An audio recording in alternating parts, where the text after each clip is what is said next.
Les rencontres de Jésus vivant, eh bien, elles débordent largement le seul jour de Pâques.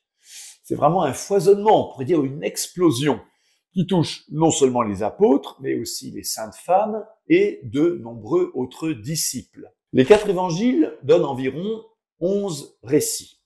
Un chez Marc, 2 chez Matthieu, 4 chez Luc, 4 chez Jean, étalés dans le temps et l'espace, qui vont de Jérusalem jusqu'à la Galilée.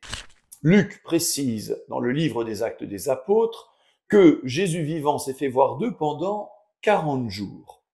Saint Paul parle aussi d'autres rencontres, dont la sienne, une avec Jacques et, dit-il, avec plus de 500 frères à la fois. Ce n'est donc pas un petit groupe, un petit cénacle reclus qui serait victime ou complice d'hallucinations, mais un groupe important qui a vécu en de nombreuses occasions, sur une période de temps importante, la rencontre du ressuscité.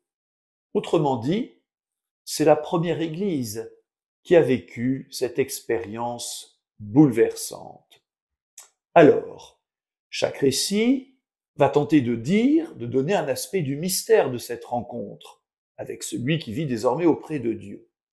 Nous pouvons distinguer 3 grandes catégories. D'abord, les récits auprès du tombeau. Et justement, le tombeau est vide. Alors certes, le tombeau vide ne prouve pas la résurrection.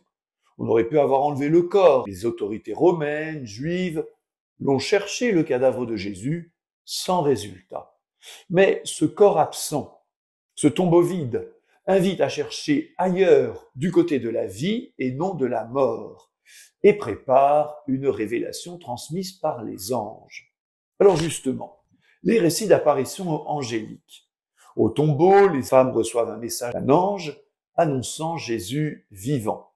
L'ange leur dit « Pourquoi cherchez-vous le vivant parmi les morts?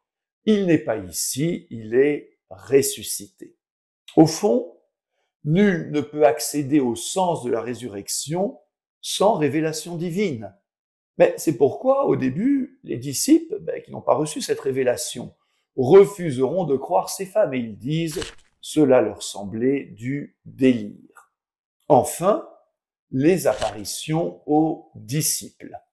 C'est sur leur lieu de vie familier que Jésus ressuscité se rend présent. Pas seulement à Jérusalem, mais aussi à Emmaüs ou en Galilée, là où tout avait commencé. Les récits insistent sur la difficulté des disciples à reconnaître leur maître. Marie-Madeleine se retourna, elle aperçoit Jésus qui se tenait là, mais elle ne savait pas que c'était Jésus. Elle le prend même pour le jardinier. Pour se faire reconnaître, Jésus ressuscité fait preuve de pédagogie par des gestes familiers. Il appelle Marie-Madeleine par son prénom, Marie. Aux apôtres, il montre ses blessures, demande à manger, rompt le pain, ou bien indique où lancer les filets au bord du lac. Au fond, la présence du ressuscité n'est pas nécessairement spectaculaire. Elle devient intimité partagée, certitude qui apaise le cœur. La paix soit avec vous, répète le vivant à ses amis.